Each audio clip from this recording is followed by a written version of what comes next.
নিভৃত পল্লীর সবুজ প্রকৃতির ভেতর বিশাল জায়গা জুড়ে ফল বাগান। সারি সারি গাছ জুড়ে ঝুলছে রসে টইটম্বুর পাকা কমলার থোকা। রং ও আকার দেখে গাছ থেকে পছন্দমতো কমলা তুলে নিচ্ছেন ক্রেতা। ঘুরে ঘুরে এভাবে কমলা কেনার দৃশ্য বিদেশের মাটিতে দেখা মিললেও এদেশে ব্যতিক্রম। গাজীপুরের শ্রীপুর উপজেলার সাতখামাইর গ্রামের 4 উদ্যোক্তা 2021 সালে এই যাত্রা শুরু করেন। 10 বছরের জন্য 8 বিঘা জায়গা ইজারা নিয়ে 1.5 বিঘা জমিতে দেশ বিদেশ থেকে আনা উন্নত জাতের 100টি দার্জিলিং ও 50টি চায়না ম্যান্ডারিন জাতের কমলার চারা রোপণ করেন। বাকি অংশে চাষ করেন বরই, আম, সফেদা, জাম্বুরা ও ড্রাগন ফল। চলতি মৌসুমে বাগানের শতভাগ গাছে কমলার ফলন হয়েছে। প্রতিদিন বাগানটিতে ভিড় করছেন ক্রেতা ও দর্শনার্থীরা। তাদের জন্য সারি সারি গাছের ভেতর হেঁটে বেড়ানোর ব্যবস্থা রাখা হয়েছে। কেউ কেউ মুঠোফোনে বন্দি করছেন কমলা বাগানের স্মৃতি। বিশেষ করে কমলা বাগান ঘিরে ছোট্ট শিশুদের আগ্রহ একটু বেশি। নানু বাড়িতে বেড়াতে এসে কমলা বাগানে ঘুরতে এসেছি। কমলা সির খেতে পারতাছি। কমলা অনেক মিষ্টি, অনেক মজা। এ বাগানের কমলাগুলোর আকার ও রং বেশ আকর্ষণীয়। বাজারের কমলার চেয়ে স্বাদ এবং রসও অনেক বেশি।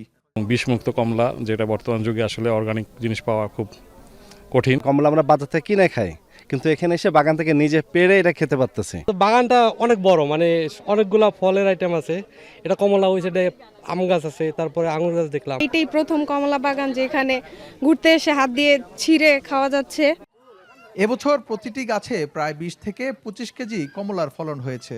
বাগানের পরিচর্যাকারী জানান 300 টাকা কেজি দরে ইতোমধ্যে প্রায় 1 টন দার্জিলিং কমলা বিক্রি হয়েছে বাগান থেকে। আর নিজ হাতে ছিঁড়ে কমলা নিতে পারছেন বলে ক্রেতাদের আগ্রহ বেশি। এইসব মাদার গাছ থেকে যে চারাগুলো তৈরি করতেছে আমরা গ্রাফটিং কলমের মাধ্যমে, ফল সংগ্রহ করার পাশাপাশি কিন্তু ক্রেতা দর্শনার্থীরা চারাও কিন্তু এখান থেকে সংগ্রহ করতেছে। দার্জিলিং জাতের কমলা যেটা এই বছর 2024 সালে আমাদের 100 গাছ থেকে প্রায় 2000 কেজি ফলন পেয়েছি। এবছর উদ্যোক্তারা ফল বাগানটিতে শুরু করেছেন অ্যাগ্রো ট্যুরিজম। দর্শনার্থীরা নামমাত্র মূল্যে টিকিট কেটে কমলা বাগান ঘুরে দেখতে পারেন। একই সঙ্গে নির্দিষ্ট মূল্যে নিজ হাতে গাছ থেকে কমলা সংগ্রহ করে কিনতে পারছেন আগতরা। ক্রেতাদের কাছে তরতাজা ফল তুলে দেওয়ার উদ্দেশ্যে এমন উদ্যোগ বলে জানান উদ্যোক্তারা। ফল আপনি খাবেন, খাওয়ার পরে যদি আপনার কাছে ভালো মনে হয় তাহলে আপনি নেবেন, না হলে প্রয়োজন নাই।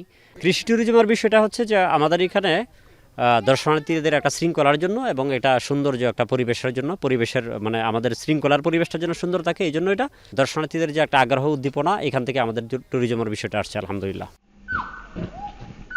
সূর্যের আলোক ছটায় দোল খাওয়া পাকা কমলার ঝলমল বর্ণ উকি দিচ্ছে দেশের কমলা চাষের সম্ভাবনা। ইফতেখার রায়হান, এখন গাজীপুর।